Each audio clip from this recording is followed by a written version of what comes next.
With us now, Batya Ungar-Sargon, opinion editor for Newsweek, author of Second Class, How the Elites Betrayed America's Working Men and Women. Thank you for being with us.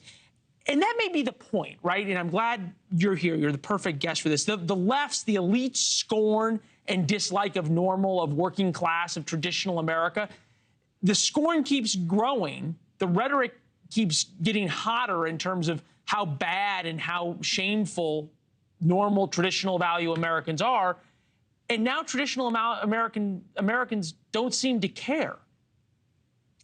Thank you so much for having me on the fairest show on television, Leland. It's great to be here with you on this Friday.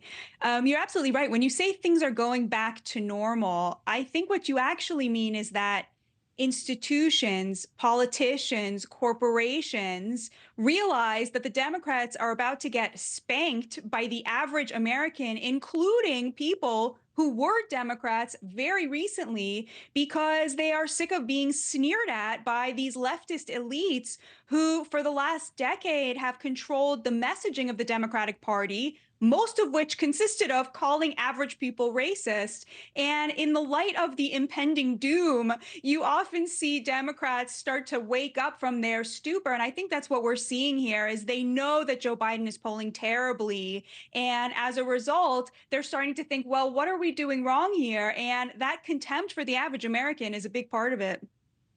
All right, so are they actually thinking, though, what are we doing wrong, or are they doubling down on exactly what you just talked about, the contempt? Here's Jen Psaki on MSNBC.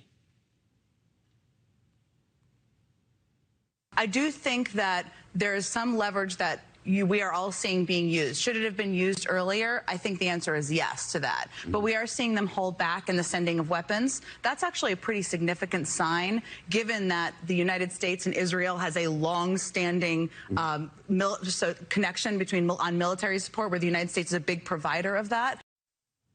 All right, so Jen Psaki of MSNBC on Stephen Colbert talking about how, in fact, Joe Biden should have done more to placate, assuage, pick your word, the far left of the Democratic Party. See, these people don't know any average Americans. They don't know any working class Americans. And so it's extremely mysterious to them what working class people want.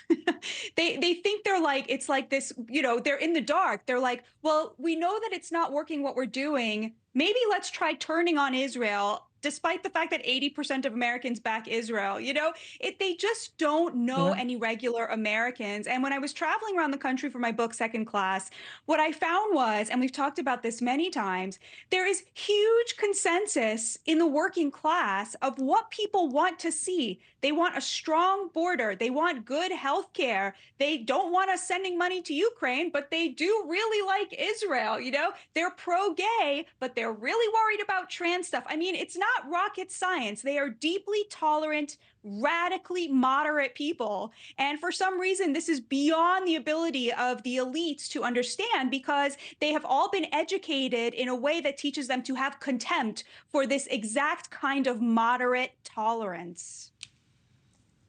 Yeah, deeply tolerant, radically moderate. Got to think about that, but it's an important point, because you can be both. And so often the middle is mistaken for kind of not caring and being apathetic.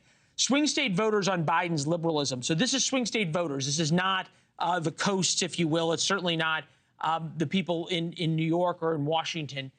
36% say too liberal or progressive, 11% not liberal or progressive enough, 47% in the middle, which is kind of what you would think. I think you made a good point, right? Is that the power, especially in 2020 and going into 2021, 2022, is that, you know, if you didn't bend to the knee of anti-racism, you were racist. If you wanted a secure southern border and to have legal immigration rather than just people flooding across, you were xenophobic. If you didn't want boys in your daughter's locker room, you were transphobic. And calling people those words had power. Now it doesn't seem to have power anymore, right? That's exactly right. And I think you're seeing that with the campus protesters. The vast majority of Americans, including the majority of young people, are totally disgusted by their behavior. Thanks for watching. Go to joinnn.com to find NewsNation on your television provider. And don't forget to click the red subscribe button below to get more of NewsNation's fact-driven, unbiased coverage.